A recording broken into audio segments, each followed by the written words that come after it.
Bismillahirrahmanirrahim. I'm just going to be just a minute or two. I just wanted to give those of you who are not in the Washington, D.C. area a little taste of the outpouring of love and send off. Walaikum salam. I'm Brother Salakan. Yes. Alhamdulillah, good to see you again. Alhamdulillah. Alhamdulillah. Give you a little taste of the love and support for the late Dr. Souleymane Yang and his family. The janaza just ended. Folks are coming out now and assembling in right now in the parking lot, and some are heading to their vehicles in preparation for the drive to the cemetery, where the finality of this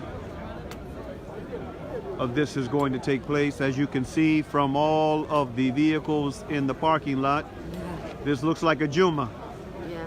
This looks like a Juma for our brother. Are you going to put it on Facebook? Yes, I'm actually Facebook Live right now. Okay, put it on Facebook and let me talk. Okay, you want to talk? I Okay. want to talk. Okay, go ahead. My name is Hajja Fatou Keita. Howard University is my alma mater. When I came there, a little bit. I came from North Carolina.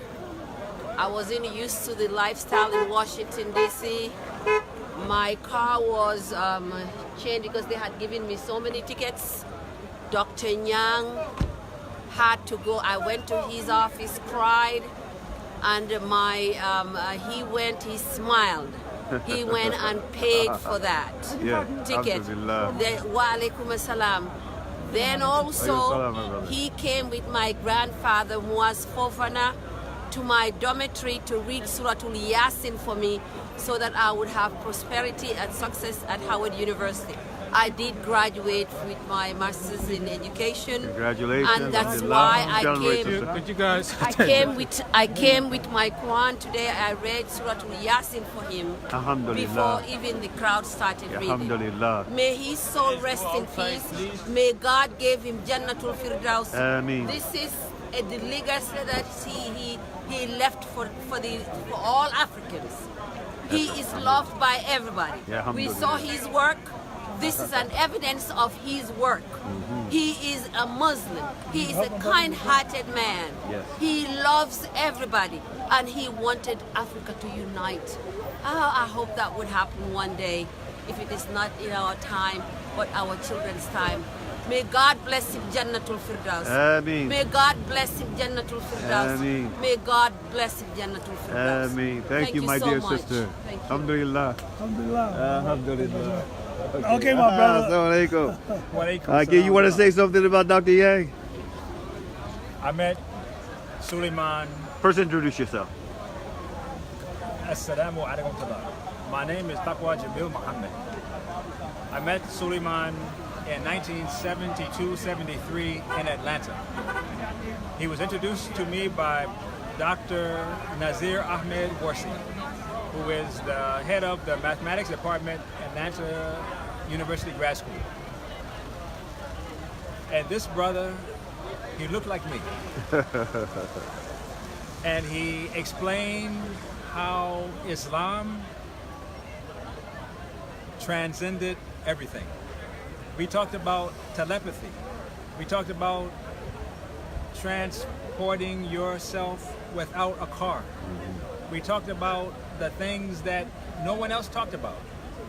And he strengthened my faith. He touched my soul.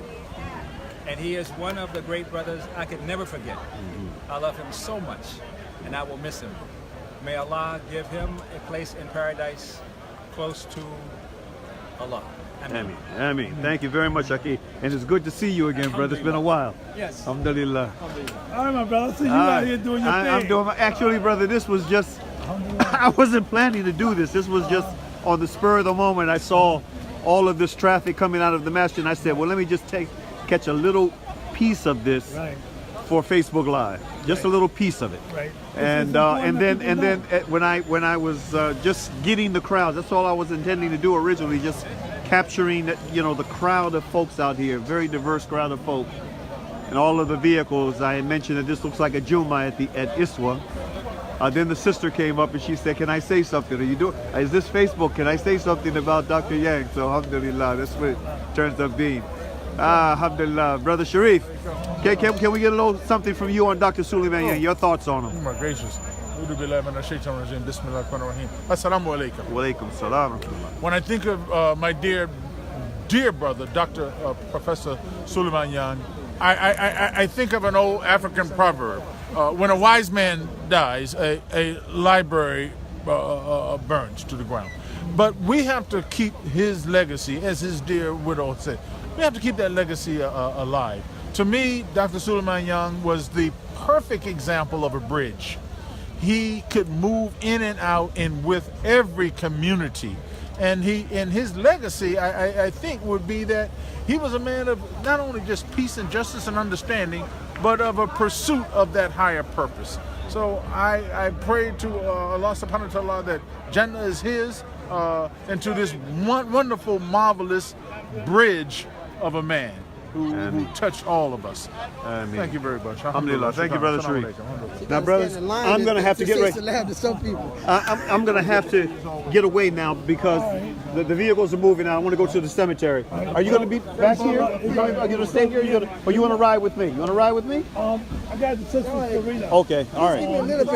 Oh, you with Serena? Okay, all right. Line waiting for the interview. Sorry. I didn't mean to, but, your words would be much more succinct than mine. This brother is an alumni from Howard University, so we want to get him.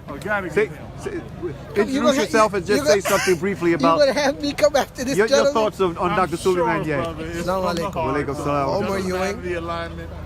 Dr. Yang is a special human being, and legacy will show that. And may Allah subhanahu wa ta'ala open wide the gates of Jannah for him. Ameen.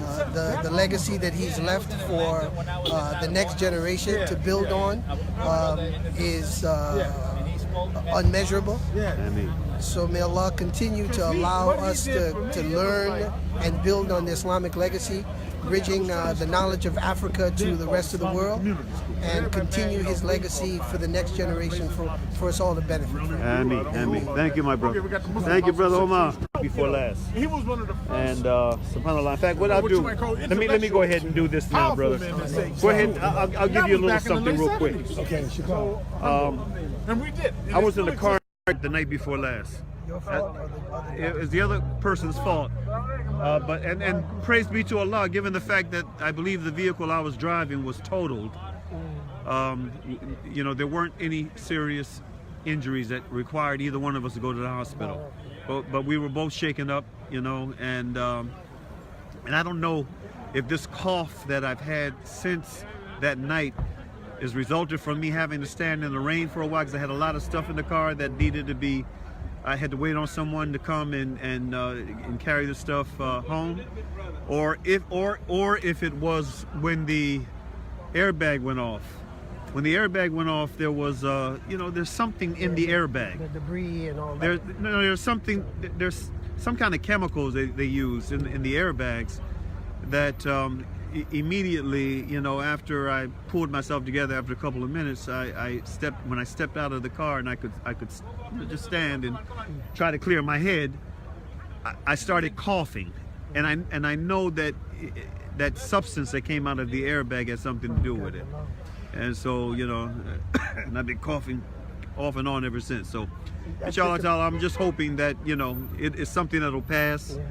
And but other than that, alhamdulillah, Allah's Akbar, and I'm still here, and I'm just going to slow down a little bit for a minute. That's hard for you to do, I know. I know it's hard, but it take a little bit of time off the road. What I want to say about Dr. Souleymane Yang is this, and I still have my Facebook folks on here as well, and I'm going to be doing a presentation later today, specifically on Dr. Yang, but in brief, I want to say this. Dr. Yang is an example, along with Dr. Jamal Barzenji, one of the other founders of co-founders of a number of institutions that are well known here in the Washington, D.C. area and beyond. Dr. Yang, like Dr. Barzenji, was a part of the establishment a very integral part of the establishment that exemplified the fact that you could be part of the establishment and still have a conscience. And that's something, especially in the Washington, D.C. area, the nation's capital, where there are all kinds of interests, both Muslim and non-Muslim. You know, it's very difficult to find a lot of sincerity among the dearth of leaders here in the Washington, D.C. area. Everything is political. Everything is tinted with politics.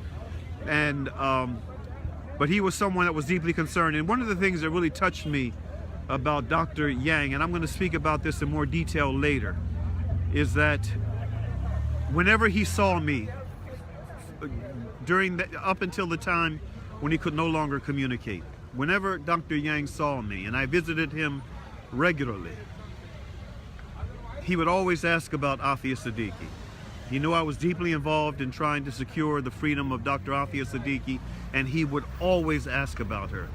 Whenever he would introduce me to someone, he would not just introduce me to that person by name and mention that, you know, this brother has been doing good work, but there is a sister. He would always mention Afia Siddiqui in the introductions that he made of me to someone else, and that really touched me deeply, because again, he was a very integral, as you can see by the numbers and diversity of the people here today, from diplomats of different embassies, you know, to leaders of major Muslim organizations here in the Washington area, to the rank and file, to the sister who stopped me when she saw me just trying to capture visual footage to ask if she could say something about Dr. Yang. He is someone who touched many, many people, and he touched me deeply because of that sincerity that he had, the respect that he had for the work that I did, the love and concern that he had for Afia Siddiqui and other political prisoners,